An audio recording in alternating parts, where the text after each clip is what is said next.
Look at this image. Really, look at it. Every single point of light you see isn't a star. It's a galaxy. An entire galaxy containing hundreds of billions of stars. And this image? It covers a patch of sky equivalent to holding a grain of sand at arm's length. In July 2022, NASA released this image from the James Webb Space Telescope. Scientists celebrated. The public oofed and awed. Everyone called it beautiful. But almost nobody caught the problem. See, buried in this image were galaxies that shouldn't exist. Galaxies that were too big, too bright, too structured, and too damn old for our understanding of the universe. And as James Webb kept observing, it kept finding more impossible things.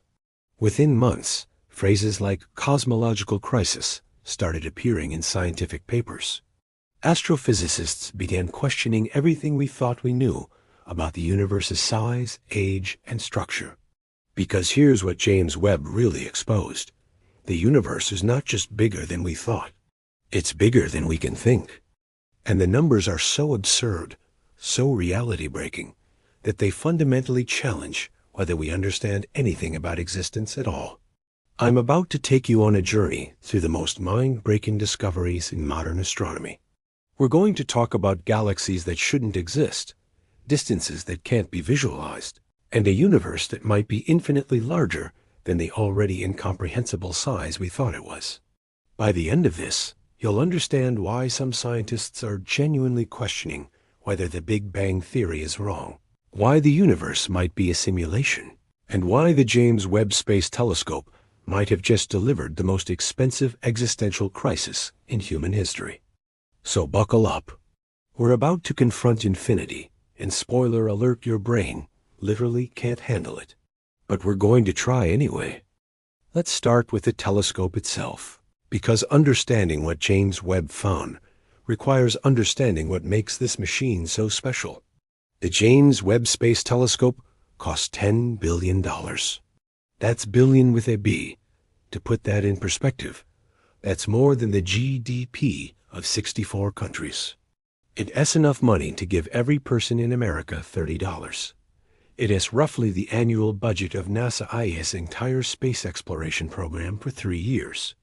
And it took 30 years to build.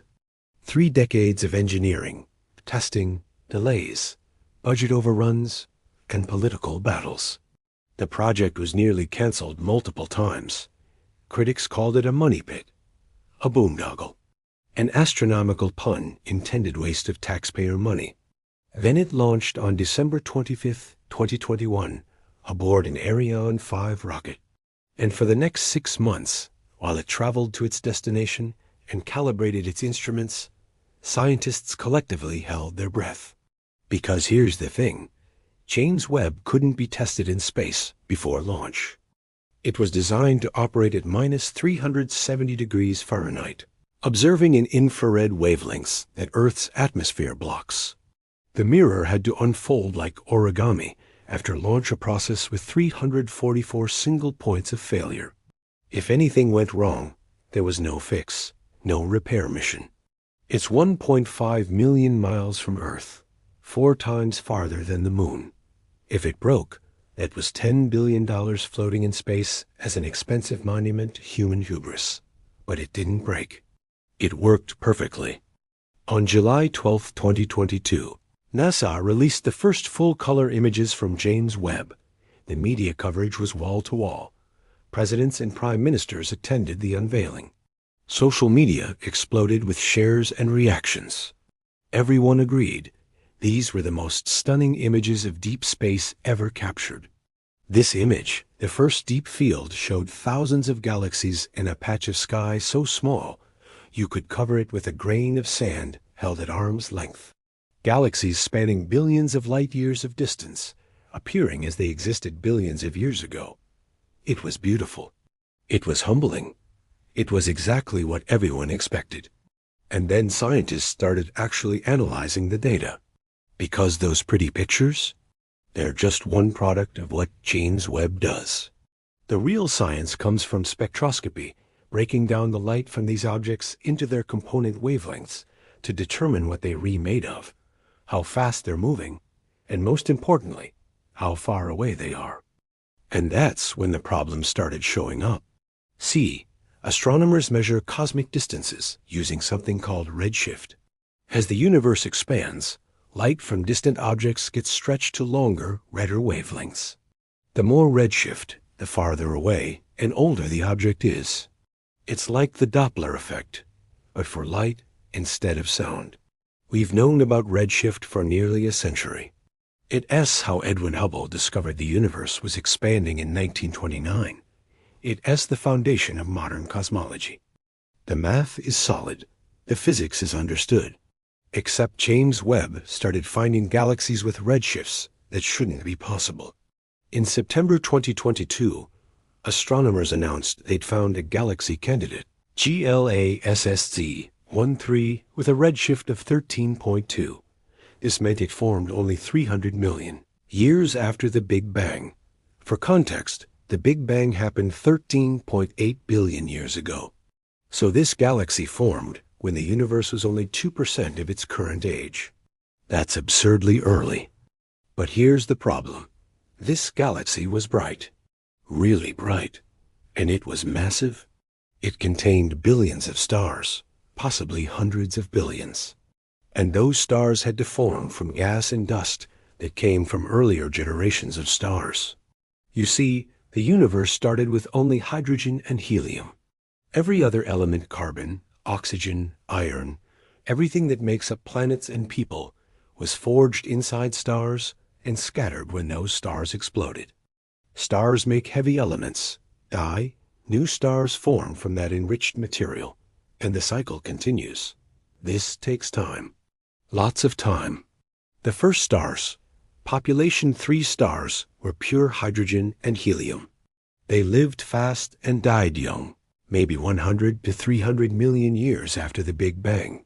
Their deaths seeded the next generation population 2 stars. And those eventually led to population I stars like our Sun. So finding a massive, mature galaxy only 300 million years after the Big Bang is like finding a 40-year-old person at a party where everyone else is 5 years old. It doesn't make sense. Maybe it was a measurement error, scientists thought. One weird data point, and they found another one. CERS 93316, with a redshift around 16.4, just 250 million years after the Big Bang. And another. CERS 1749, and JADES GZZ 1320, and dozens more.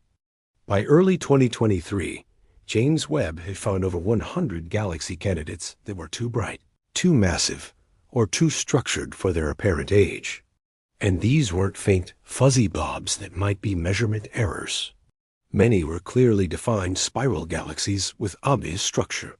Spiral galaxies take billions of years to form. That's what every model of galaxy formation tells us. You need time for gas to collapse, for stars to form in waves, for gravitational interactions to create those elegant spiral arms. But here were spiral galaxies, existing when the universe was supposedly too young for them to have formed. In February 2023, a paper appeared with the title, A Population of Red Candidate Massive Galaxies, approximately 600 mere after the Big Bang. The abstract was carefully worded academic speak, but the conclusion was stark. These galaxies are more massive than expected from most theoretical models. Translation: our models are wrong. Another paper from May 2023 was more blunt. These observations may require modifications to the standard model of cosmology. Translation: we might need to rethink everything. By summer 2023, the term cosmological crisis was being thrown around at astronomy conferences. Not by crackpots or fringe theorists, but by mainstream astrophysicists with impeccable credentials. Because here, as what was happening, James Webb was finding so many anomalies that they could all be measurement errors.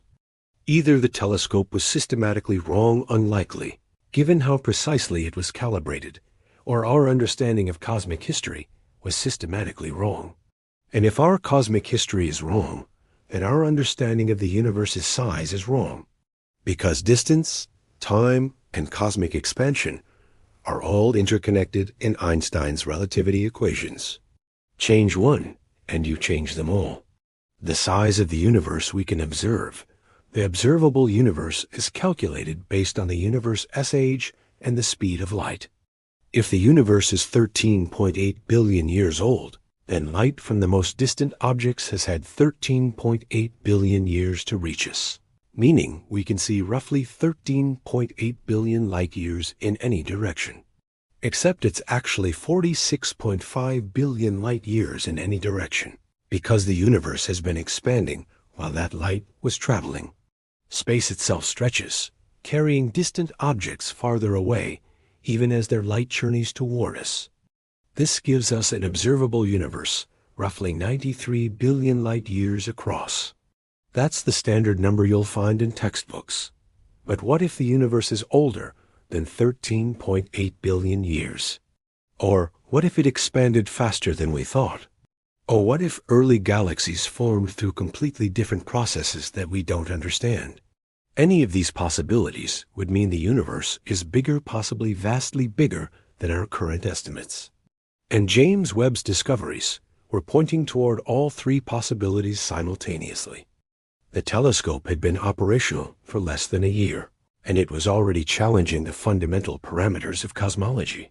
Scientists who'd spent their careers studying galaxy formation were watching their life's work unravel.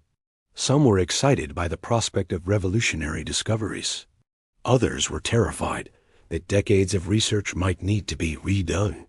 But everyone agreed on one thing. We were about to learn something big about the true scale of the universe. And big, in cosmology terms, means mind-breakingly, reality-defyingly incomprehensible. All right, let's dig into the specifics of what makes these galaxies so impossible. Because when scientists say something challenges theory, what they mean is, this shouldn't exist. But it definitely does, and we have no idea why. Let me introduce you to some of the most problematic galaxies James Webb has found. First up, CEERS 93316. This galaxy has a photometric redshift, meaning we're estimating its distance based on its colors of around 16.4. If confirmed through spectroscopy, this galaxy existed just 250 million years after the Big Bang. Now, 250 million years sounds like a lot of time. But in cosmic terms, it's nothing. For context, dinosaurs went extinct 66 million years ago. A time between T-Rex and today is longer than the time this galaxy supposedly had to form. And it's not just that it exists, it's how it exists. This galaxy appears to have a stellar mass of about 500 million solar masses, meaning 500 million times the mass of our Sun in stars alone. To create 500 million stars in 250 million years requires a star formation rate that's absurdly high. We're talking about churning out multiple solar masses of new stars every single year, sustained for its entire existence. That's theoretically possible, but it requires absolutely ideal conditions. You need huge reserves of cold gas. You need that gas to collapse efficiently into stars, and you need nothing to disrupt the process. Oh, and here's the kicker. You also need earlier generations of stars to have already lived and died to create the heavy elements visible in this galaxy spectrum. Because spectroscopic analysis shows this isn't just hydrogen and helium, there are heavier elements present.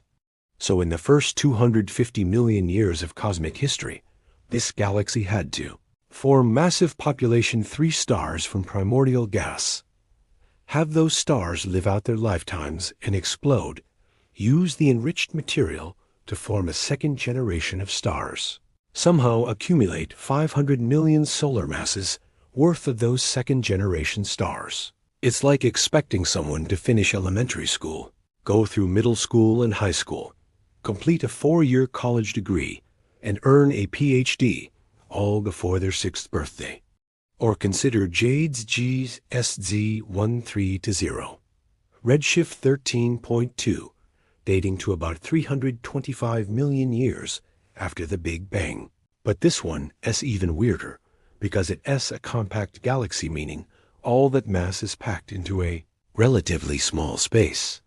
Compact galaxies. This early shouldn't exist because gravity hasn't had enough time to pull material together into such dense configurations. The universe was still in its diffuse phase, where matter was spread relatively evenly. Yet here is a galaxy that has somehow compressed itself into a space smaller than most modern dwarf galaxies, despite forming in the cosmic equivalent of yesterday. Then there are what astronomers have dubbed the little red dots. These are compact, extremely red objects showing up in James Webb images that initially seemed like distant galaxies, but turned out to be something even stranger. Some of these red dots appear to be supermassive black holes millions or billions of times the mass of the Sun, existing when the universe was less than 1 billion years old. Now, supermassive black holes are normal in the modern universe. Most large galaxies have one at their center, including our Milky Way, but they're supposed to take billions of years to grow that large. The standard theory is that black holes start small, maybe a few dozen solar masses, from the collapse of massive stars. Then they grow over billions of years by consuming gas, stars, and merging with other black holes. It's a slow process. Feed a stellar mass black hole at the maximum possible rate, the Eddington limit, where radiation pressure from the infalling material balances gravity, and it still takes hundreds of millions of years to reach supermassive status. But James Webb is finding supermassive black holes that are already mature monsters, only 400 to 500 million years after the Big Bang. The math doesn't work. This has led to some wild proposals. Maybe these black holes didn't start from collapsed stars. Maybe they formed directly from dense regions of primordial gas, direct collapsed black holes that would give them a head start at much larger masses. Or maybe, and this is where it gets really speculative, the early universe had physical conditions we don't understand that allowed rapid black hole growth through mechanisms that don't work in today as universe. Either way, it's a problem. A big problem. Let's look at another troublemaker. GLASSZ12. Redshift around 12.5, putting it at about 350 million years after the Big Bang. The issue with this one isn't just its age or mass, it's its structure. This galaxy shows clear signs of a stellar disk. You can see distinct structure in the image, suggesting organized rotation and star formation patterns. But disks take time to form. When galaxies first come together, they're chaotic, irregular blobs, random clumps of gas colliding and merging. Over hundreds of millions or billions of years, these irregular galaxies settle into organized structures, spiral disks, elliptical shapes, whatever. The process is called dynamical relaxation, and it's driven by gravity slowly organizing the chaos.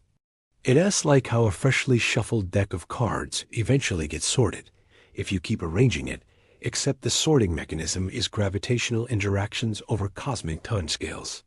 Finding an organized disk galaxy 350 million years after the Big Bang is like finding a perfectly alphabetized library immediately after a tornado. Something's wrong with our understanding of the timeline, and we could go on, and on, and on. Because by late 2023, James Webb had identified over 200 galaxy candidates at redshifts greater than 10, meaning they existed in the universe as first billion years, and a significant fraction of them displayed properties that current models can't explain. The scientific papers started piling up with titles like "A Massive Interacting Galaxy 510 Million Years After the Big Bang," "Spectroscopic Confirmation of 4 Metal-Poor Galaxies at Z equals 10.3 to 13.2. JWST reveals a population of ultra-red flattened disk galaxies at 2Z6. Each paper was carefully worded in academic language, but the message was clear. Something is deeply wrong with our cosmological models. At the January 2024 American Astronomical Society meeting, one session was titled JWST first results. Is there a cosmological crisis? The question mark was doing a lot of work in that title, because nobody wanted to come out and say definitively that the Big Bang Theory is wrong, or that our understanding of cosmic expansion is fundamentally flawed, or that the universe's age and size estimates are off by large factors. But the data was pushing in that direction. So scientists started proposing modifications. Maybe the initial mass function, the distribution of stellar masses when stars form, was different in the early universe, allowing more massive stars that burned brighter. Maybe dark matter was distributed differently in the early universe, enabling faster galaxy formation. Maybe reionization, the period when the first stars ionized hydrogen throughout the universe, happened earlier than we thought. Maybe. Each maybe was an attempt to save the existing framework by tweaking parameters. And to be fair, this is how science works. When observations don't match predictions, you first try to modify the model to accommodate the new data. But there's a limit to how much you can tweak before you're not modifying the theory anymore. You're reinventing a completely new one. And the problem was that explaining James Webb's observations required adjusting multiple parameters simultaneously. You needed different star formation efficiencies, and different dark matter distributions and earlier reionization, and faster black hole growth. At some point, you're not fixing a model. You're admitting the model is inadequate. The most damning evidence came from comparing simulations to observations. For decades, cosmologists have run massive computer simulations of the universe as evolution starting, from the Big Bang and fast-forwarding through billions of years of cosmic history. These simulations incorporate all our best physics: gravity, dark matter, dark energy, gas dynamics, star formation, everything. And they've been remarkably successful at reproducing the large-scale structure of the modern universe. When you run these simulations forward to the present day, they produce a universe that looks a lot like what we observe. Clusters and superclusters of galaxies connected by filaments with vast voids in between. The cosmic web structure matches reality beautifully. But when you look at what these same simulations predict for the early universe, the period James Webb is observing, they don't match anymore. The simulations predict far fewer galaxies, much less massive, much less structured than what James Webb actually sees. It's not a small discrepancy. In some redshift ranges, James Webb is seeing 10 times more massive galaxies than simulations predict. In some cases, even more. This is what scientists mean by tension in cosmology. When observations and theory disagree by factors of 2 or 3, that's a tension. When they disagree by factors of 10, that's a crisis. And this isn't the only crisis brewing in cosmology. Even before James Webb, there was something called the Hubble tension, a disagreement about how fast the universe is expanding. When you measure the expansion rate by observing nearby objects, you get one number. When you calculate it from the cosmic microwave background radiation from the early universe, you get a different number. The two measurements disagree by about 9%, which doesn't sound like much, but in cosmology, it's huge. This difference has persisted for years, and it's not going away despite more precise measurements. If anything, better data is making the tension worse, not better. And now James Webb is adding fuel to the fire by showing that the early universe doesn't look like it should. Between the Hubble tension and the James Webb anomalies, cosmologists are facing a legitimacy crisis. As one astrophysicist put it in a 2023 interview, either we're systematically misunderstanding our instruments, which seems unlikely given the consistency across different methods, or we're systematically misunderstanding the universe, which is terrifying, because we thought we had this pretty well figured out. Another researcher was more blunt. I've spent 20 years developing galaxy formation models. James Webb has basically told me those 20 years were based on wrong assumptions. I'm either excited to start over or depressed about wasted time. I haven't decided which. So what does this mean for the universe's true scale? If galaxies formed faster than we thought, the universe might not need to be as old as we calculated. But if it's not 13.8 billion years old, how old is it? If the expansion rate is different than we measured, the observable universe might not be 93 billion light years across. But if it's not, how big is it? And if our fundamental cosmological parameters are wrong, what does that mean for the total size of the universe beyond what we can observe? Because here's the thing, the 93 billion light-year observable universe, that's nothing. That's not even a rounding error compared to the full universe.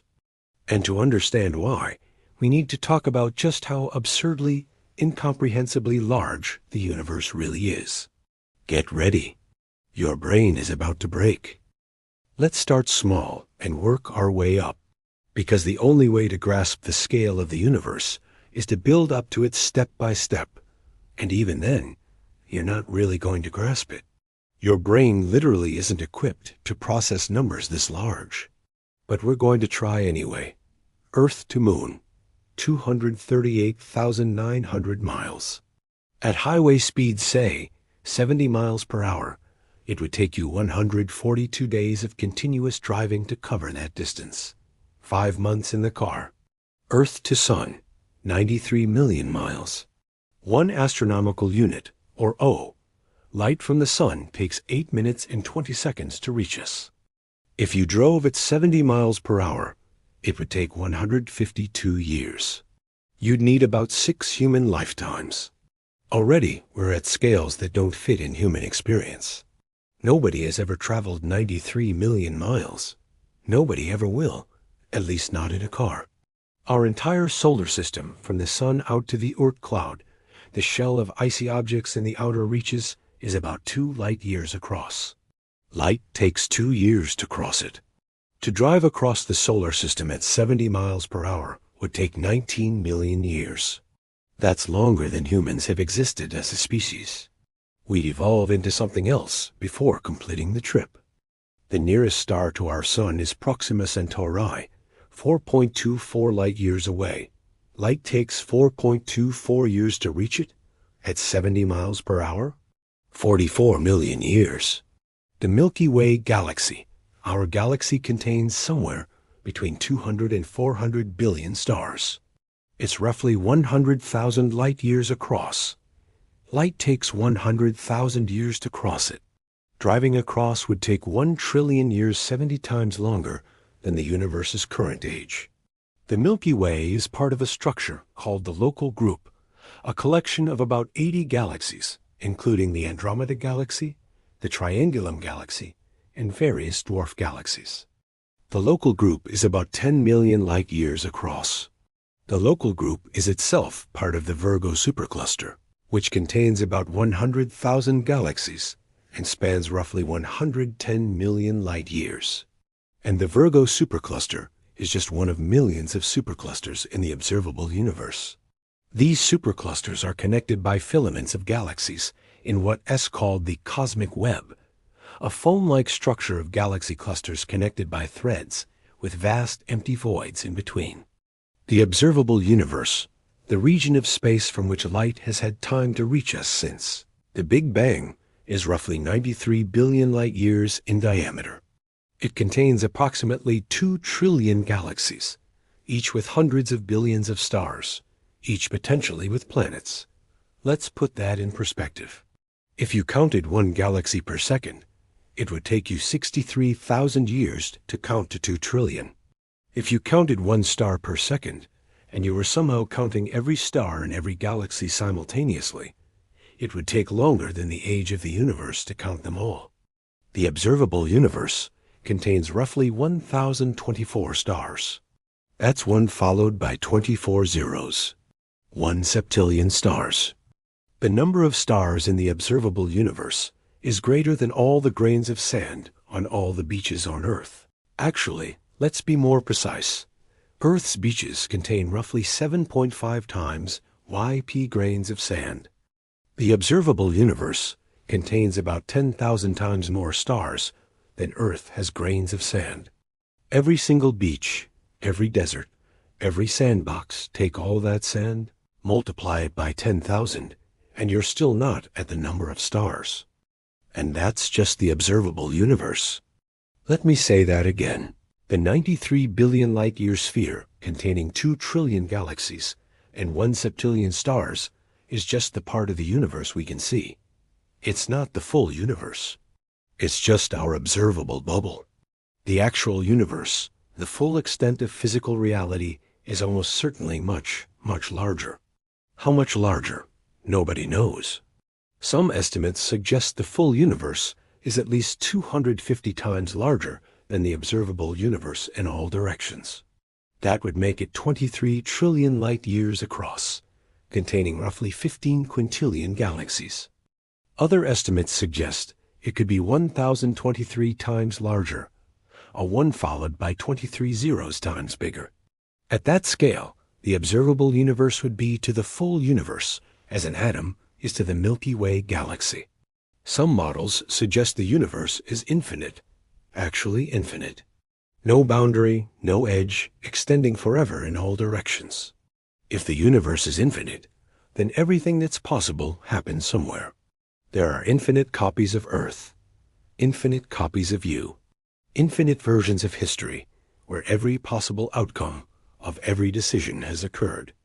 Somewhere in an infinite universe, there's a planet exactly like Earth, except you chose a different breakfast this morning. Somewhere else, you're the president. Somewhere else, dinosaurs never went extinct. Somewhere else, humans never evolved. Infinity means everything, literally everything. And some models go even further, suggesting our universe is just one of countless universes in a multiverse, each with its own physical laws, constants, and properties. In the multiverse framework, our universe's 93 billion light-year observable region is like a single grain of sand on a beach, and the beach itself is infinite, and there are infinite beaches. Now, here's why James Webb's discoveries matter for understanding this scale. The 93 billion light-year figure for the observable universe is calculated based on specific assumptions about the universe's age, expansion rate, and geometry. But if James Webb is showing us that galaxies form differently than we thought, or earlier than we thought, or under different conditions than we thought, those calculations might be wrong. If the universe expanded faster in its early history, something called inflation, then the observable universe might be larger than 93 billion light-years. If the universe is older than 13.8 billion years, light from even more distant objects has had time to reach us, expanding the observable region. If the cosmic expansion rate, the Hubble constant, is different from our measurements, it changes everything. Recent analyses incorporating James Webb data suggest the observable universe might be anywhere from 5% to 20% larger than previously calculated. That doesn't sound like much, but remember, we're talking about the difference between 93 billion light-years and potentially 112 billion light-years in diameter. The additional volume in that larger sphere contains hundreds of billions more galaxies, tens of quintillions more stars, incomprehensibly more planets. And here's the kicker. These revisions apply to the observable universe. If the full universe is, say, 250 times larger than observable, and we've now discovered the observable region is 20% bigger than we thought, then the full universe is also 20% bigger. A 20% increase in diameter means a 73% increase in volume. So instead of 15 quintillion galaxies in the full universe, we're looking at 26 quintillion galaxies. Or if we wrong by a factor of 2 about the observable universe's size, which is plausible given the Hubble tension and James Webb anomalies, then the full universe might contain 8 times more galaxies than we calculated. Instead of 15 quintillion, we're at 120 quintillion galaxies, each containing hundreds of billions of stars, each potentially hosting trillions of planets. Let's do some probability math. If even 1% of stars have planets in the habitable zone, and even 1% of those planets develop life, and even 1% of those develop intelligent life, Then in a universe with 120 quintillion galaxies, you're looking at 1.2 trillion intelligent civilizations in the observable universe alone. And that's with extremely conservative estimates. This makes the Fermi paradox. If the universe is so big, where is everyone? Even more paradoxical. With numbers this large, the universe should be teeming with intelligent life. Yet we see no evidence of it. No radio signals, no megastructures, no obvious signs of technological civilizations. The cosmic silence is deafening. Some scientists argue that the filters preventing intelligent life must be incredibly strong. Either life is vastly rarer than we think, or intelligent civilizations destroy themselves. Or advanced life exists, but we can't detect it, or the universe is so big that civilizations are too far apart to ever interact. James Webb, ironically, makes all of these more confusing. It showed us the universe might be bigger than we thought, which should mean more life. But we still see nothing. Unless the universe is so much bigger than we imagined, that even with trillions of civilizations, the distances are so vast that detection is impossible. Or unless we're wrong about how life forms, or when it forms, or under what conditions. Or unless, and this is where it gets really weird, we're living in a simulation. Some physicists have noted that the universe's apparent fine-tuning, the physical constants, seem precisely calibrated for life to exist combined. With its absurd scale, suggests we might be living in a computational simulation. After all, if you're running a simulation of conscious beings, you'd want to make the simulated universe large enough that the beings never reach the edge. And what better way to do that than make it so large that they can only ever observe a tiny fraction of it? James Webb's discoveries of impossible galaxies could be rendering errors places where the simulation S-generation algorithms produced inconsistent results. The Hubble tension could be a rounding error in the simulation's expansion calculations. Now, to be clear, I'm not seriously suggesting we live in a simulation. Most scientists aren't either. But the fact that the simulation hypothesis is even being discussed in legitimate scientific contexts shows how deeply weird our universe appears to be. When your observations are so confusing that maybe reality is computer code becomes a plausible explanation, you know something fundamental about your understanding is wrong. So let's zoom back down from these incomprehensible scales and ask a simpler question. Why does any of this matter? Why should you care that the universe might be 20% bigger than we thought, or that galaxies formed earlier than expected, or that supermassive black holes appeared too quickly? Because these questions touch on the deepest mysteries of existence. Where did we come from? Are we alone?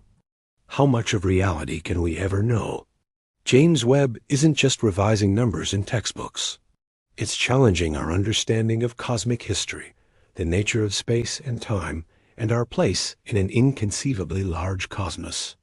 And we're not done yet, because the biggest shock from James Webb isn't about the universe's size, it's about what the universe is made of. Or rather, what it's not made of. Pop quiz. What is the universe mostly made of?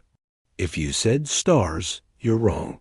If you said planets, way wrong. If you said gas and dust, getting warmer but still wrong. The universe is 68% dark energy, 27% dark matter, and only 5% ordinary matter, the stuff that makes up stars, planets, gas, dust, and you. And of that 5% ordinary matter, only about 10% is in stars. The rest is mostly hydrogen and helium gas floating in intergalactic space. So stars, the most prominent visible feature of the universe, make up about 0.5% of the universe's total mass energy.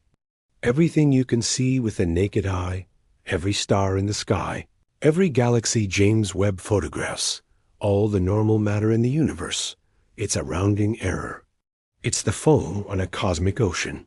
The other 95% of the universe is dark, meaning it doesn't emit, absorb, or reflect light. We can't see it directly. We only know it exists because of its gravitational effects. Dark matter was first proposed in the 1930s by Swiss astronomer Fritz Zwicky, who noticed that galaxies in the Coma cluster were moving way too fast. According to the visible mass of those galaxies, gravity shouldn't be strong enough to hold the cluster together. The galaxies should fly apart. But they don't. Something with mass, something creating gravity, must be there, even though we can't see it. In the 1970s, astronomer Vera Rubin confirmed this by measuring how fast stars orbit within galaxies. The outer stars were moving way too fast. Visible matter wasn't providing enough gravity to keep them in orbit. The solution? Galaxies are embedded in massive halos of dark matter that extend far beyond their visible boundaries. This invisible matter provides the extra gravity needed to explain the observations. Dark matter is also crucial for explaining how galaxies formed in the first place. In the early universe, dark matter's gravity pulled normal matter together, creating the seeds for the first stars and galaxies. Without dark matter, structure formation would have taken much longer.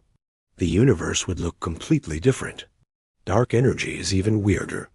Discovered in 1998, dark energy is a mysterious force that's causing the universe's expansion to accelerate. Instead of gravity slowing down the expansion over time, which is what everyone expected, the expansion is speeding up. It's as if you threw a ball up in the air, and instead of slowing down as it rises, it started moving faster and faster, eventually escaping Earth's gravity entirely. Dark energy appears to be a property of space itself. As the universe expands and more space is created, there's more dark energy, which drives faster expansion, which creates more space, which creates more dark energy. It's a runaway feedback loop. The leading explanation is that dark energy is the cosmological constant, a property of empty space that Einstein initially proposed and later called his greatest blunder. Turns out he was right the first time. If dark energy continues to dominate, the universe will expand forever, accelerating until galaxies are moving away from each other faster than light. In trillions of years, every galaxy beyond our local group will disappear beyond our cosmic horizon, and the observable universe will shrink down to just the Milky Way and Andromeda. Eventually, even stars will run out of fuel, and the universe will fade into a cold, dark, empty void.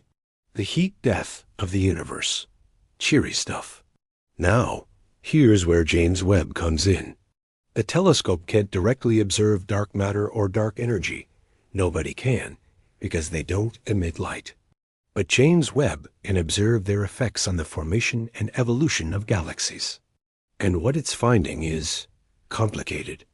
Remember those massive galaxies forming too early? One explanation is that dark matter was distributed differently in the early universe than our models assume. Current models assume dark matter is cold, meaning its particles move slowly relative to the speed of light. This cold dark matter clumps together efficiently, creating the scaffolding for galaxy formation. But what if early dark matter was warm or behaved differently? What if the properties of dark matter changed over cosmic time? That could explain why early galaxies look so different from what we expect. Some researchers have proposed that dark matter isn't a single type of particle, but a complex dark sector with multiple particle types, analogous to how ordinary matter has protons, neutrons, electrons, and dozens of other particles. A complex dark sector could have richer physics dark atoms, dark molecules, maybe even dark chemistry that affects how structures form at different epochs of cosmic history. Others have suggested something even more radical. Maybe dark matter doesn't exist at all. Maybe gravity works differently on cosmic scales than Einstein's general relativity predicts. This idea is called Mont-modified Newtonian dynamics. Instead of invisible matter creating extra gravity, maybe the force of gravity itself is stronger than we think at low accelerations or large distances. Mont can explain galaxy rotation curves without dark matter. It's elegant in some ways. But it struggles to explain other observations, like the cosmic microwave background and large-scale structure formation. James Webb's observations of early galaxies could potentially distinguish between these scenarios. If dark matter is real but weird, we'd expect to see certain patterns in how early galaxies are distributed and how they formed. If Mont is correct, we'd expect different patterns. And if something entirely new is happening that neither theory predicts well, that would be revolutionary. Dark energy is even more mysterious. We don't know what it is. Only what it does, it pushes space apart. The cosmological constant is the simplest explanation, but it has a huge problem.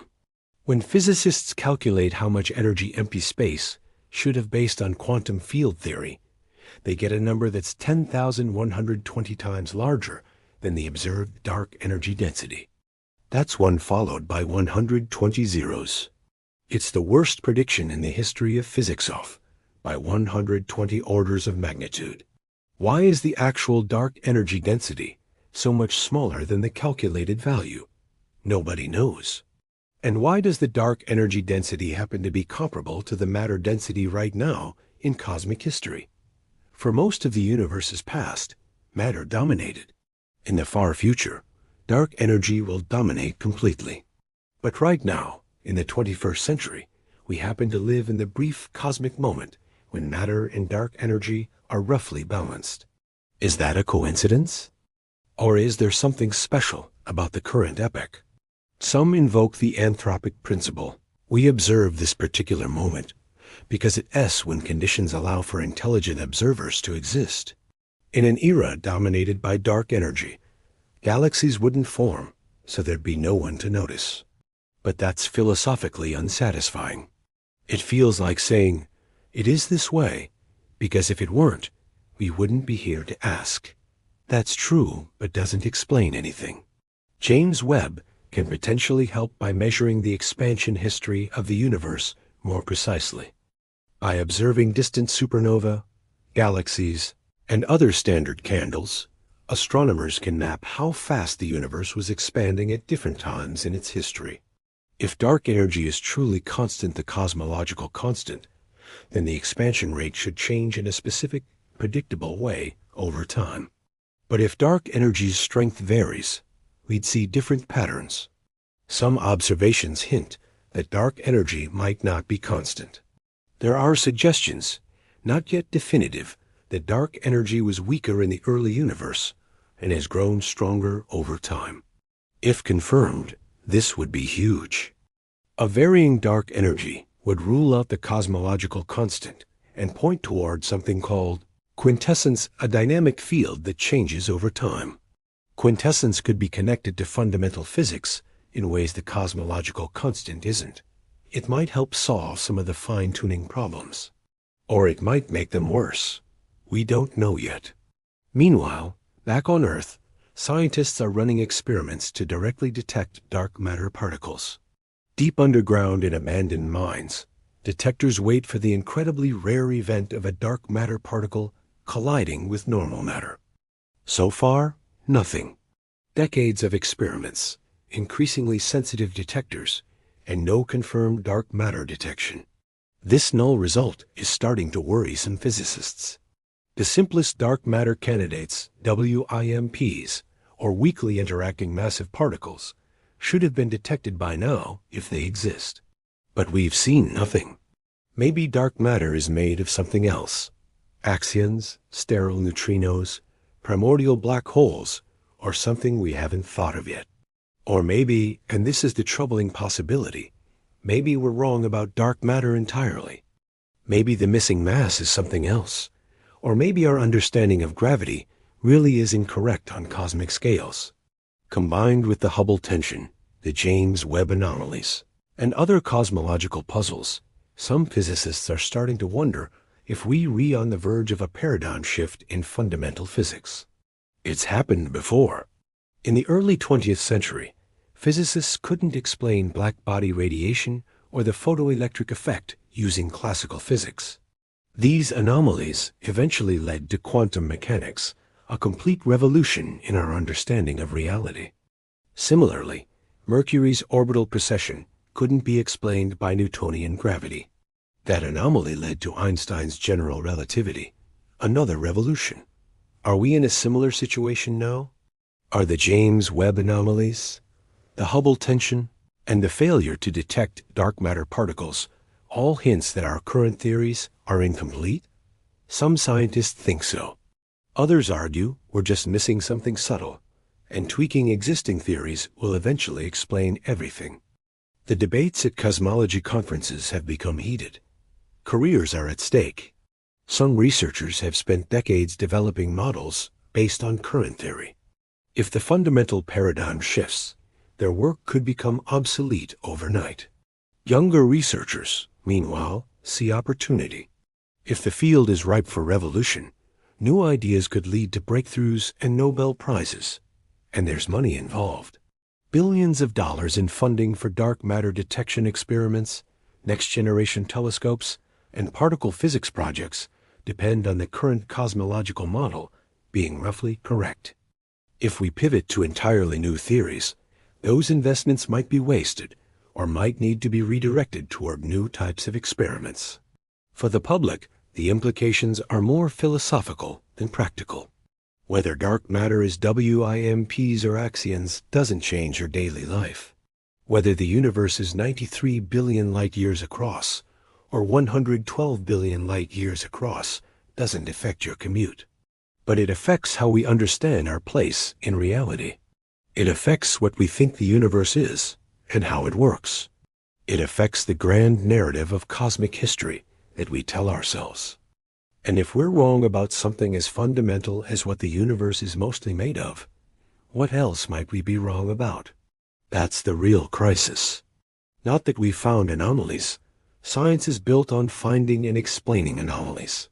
The crisis is the nagging suspicion that we might be missing something huge, something right in front of us that we can't see because our theories blind us to it.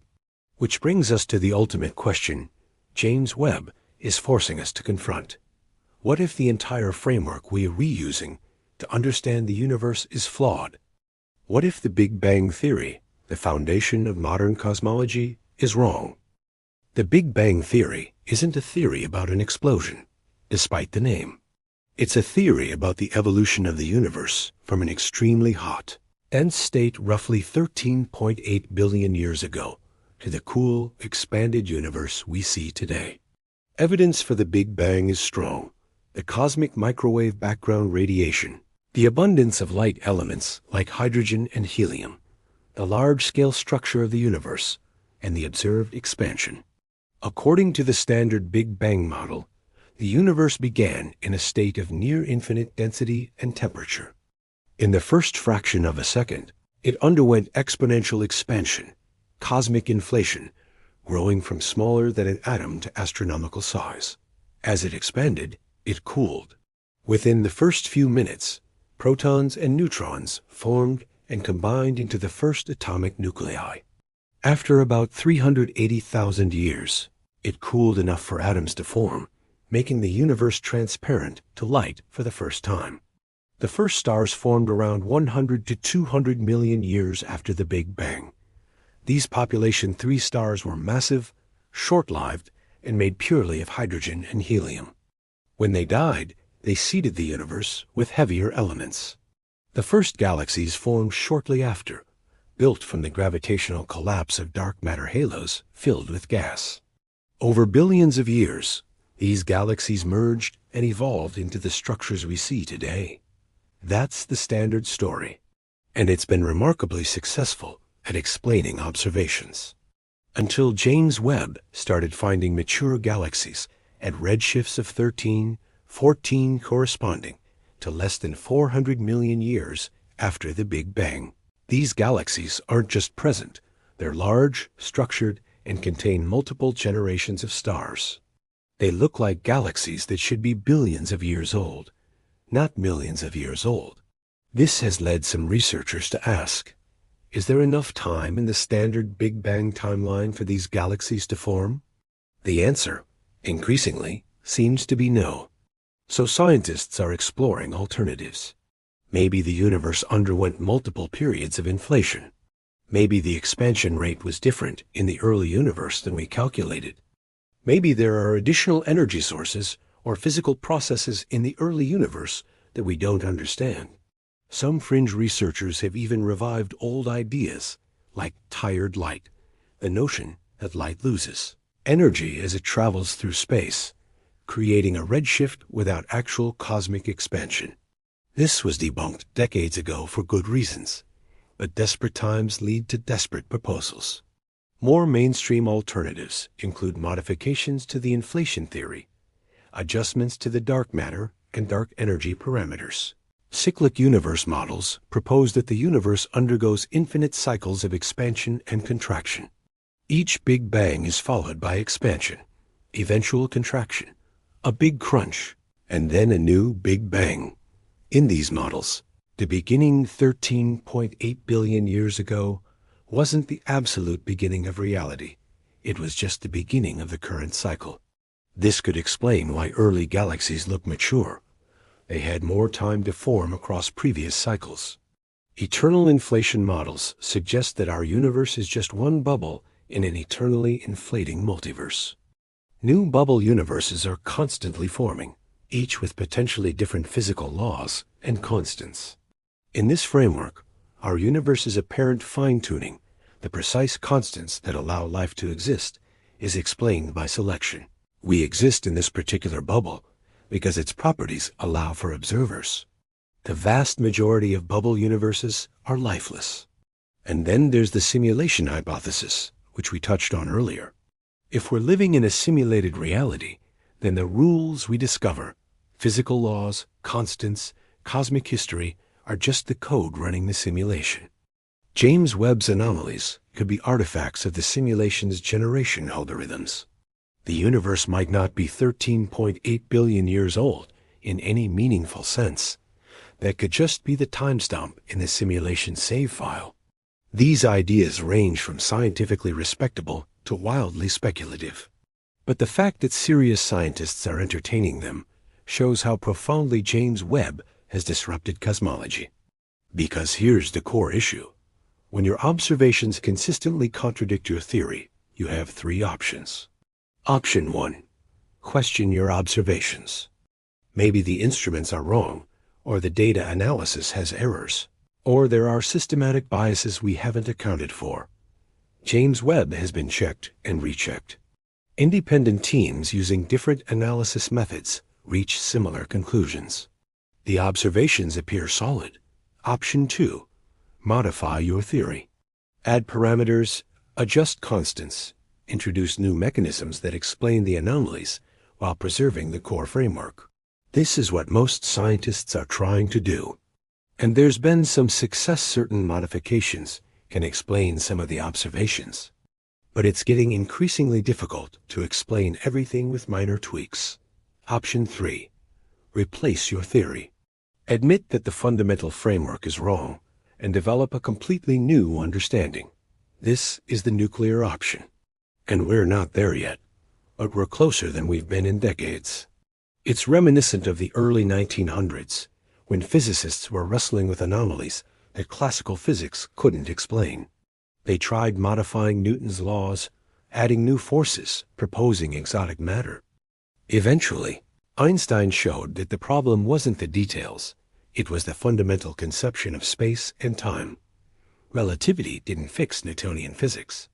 It replaced it with a deeper theory where Newtonian physics emerged as a special case. Visual, modern parallel. We might be in a similar situation. The Big Bang theory might not be wrong. Exactly, it might be an approximation of a deeper truth that we haven't discovered yet. Just as Newtonian gravity works perfectly fine for everyday calculations, but breaks down in extreme conditions, high speeds, strong gravity. Maybe the Big Bang model works for most cosmic history, but breaks down in the very early universe. And here's uncomfortable truth. We know our current theories are incomplete. General relativity describes gravity beautifully, but it breaks down at the quantum scale. Quantum mechanics describes particles beautifully, but it doesn't include gravity. We don't have a theory of quantum gravity, a unified framework that combines both. And the early universe, being incredibly small and incredibly energetic, is exactly where quantum gravity effects should be important. The first y-43 seconds after the Big Bang, the Planck era, is a complete mystery. Our physics simply doesn't work at those scales. We have no idea what happened during that time, or what laws governed it. Maybe the secrets to explaining James Webb's observations lie in that Planck era. Maybe quantum gravity effects in those first moments created conditions that allowed for much faster galaxy formation. Or maybe not. Maybe the problems appear later, during the first few 100 million years, where we thought we understood what was happening, but clearly don't. Now, let's talk about what this means beyond just academic science. Because cosmological crises have real-world implications. Visual, funding, and careers. Thousands of scientists worldwide work in cosmology. Their careers, funding, and institutions depend on the current paradigm. If the Big Bang model is replaced, many research programs become obsolete. That's not just an abstract problem. It affects people's livelihoods, graduate students' career prospects, and the allocation of billions of dollars in research funding. Our technological civilization increasingly relies on precision physics. GPS satellites account for relativistic time dilation. Particle accelerators use quantum field theory. Material science depends on quantum mechanics. If our fundamental understanding of the universe shifts, does that affect these technologies? Probably not directly. The engineering works regardless of philosophical interpretation. But it might point toward new technologies we haven't imagined. For the public, cosmological uncertainty can be unsettling. They like to think science provides solid answers. The idea that scientists don't know what 95% of the universe is made of, or that the universe's age might be wrong, can undermine confidence in scientific authority. But here's the thing. This is how science works. Science isn't a collection of unchanging facts. It's a process of continual refinement, where we update our understanding as new evidence emerges. The fact that James Webb is forcing us to question fundamental assumptions isn't a failure of science. It's science working exactly as intended. We built a better telescope. We made better observations. And now we're revising our theories accordingly. That's progress, even if it feels like crisis. And we're not done. James Webb will continue observing for years, potentially decades. Each new observation will either confirm current modifications to the Big Bang model or push us further toward revolution.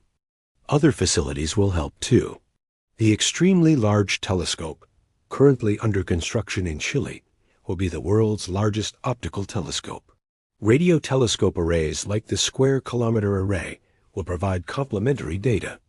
Between these facilities, we'll probe the universe's history and structure with unprecedented detail.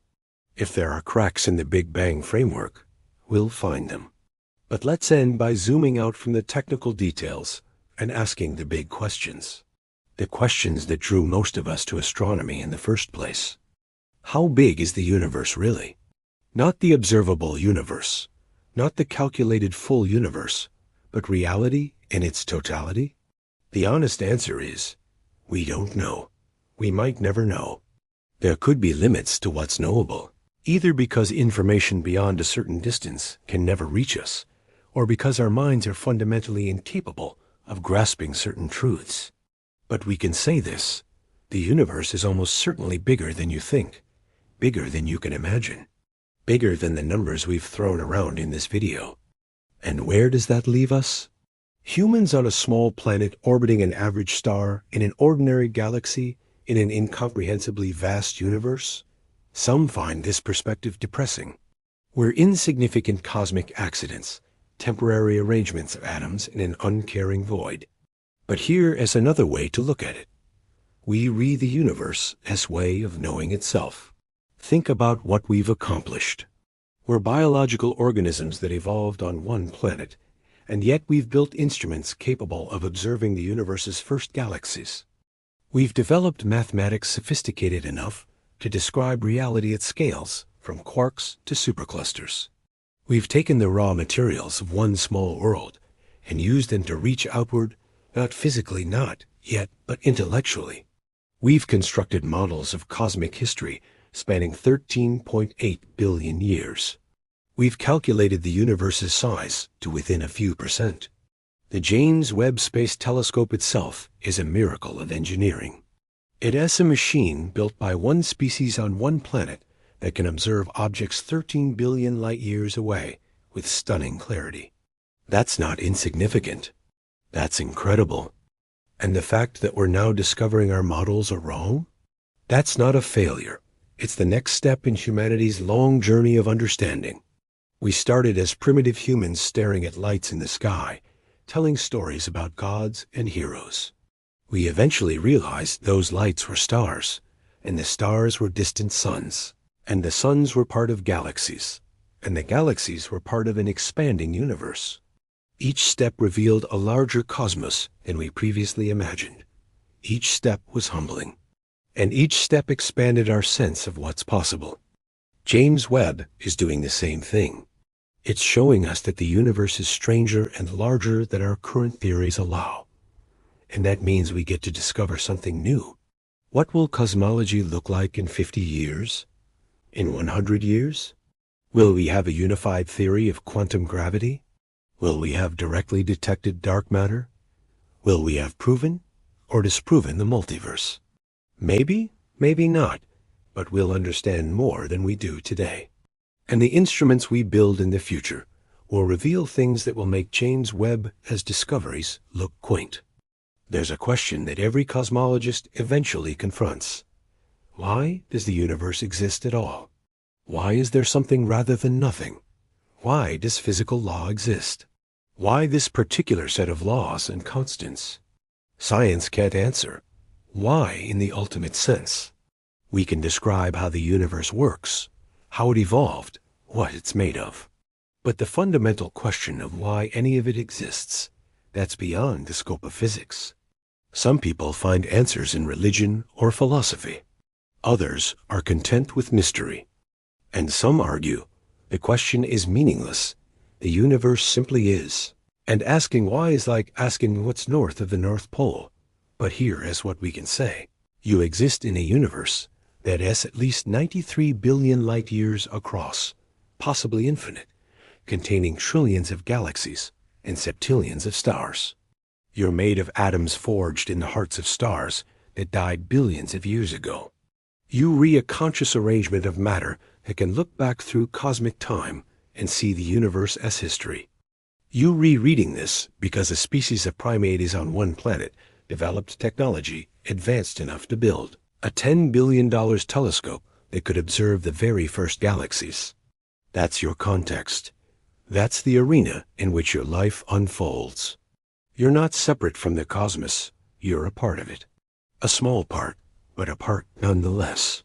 And as James Webb continues revealing the universe's true scale, as we continue discovering just how big and strange and wonderful reality is, remember this.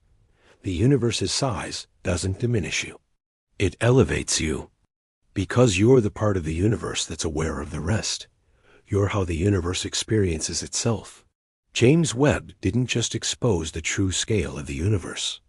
It exposed the incredible fact that beings like us, temporary, fragile, limited, can nonetheless comprehend cosmic immensity.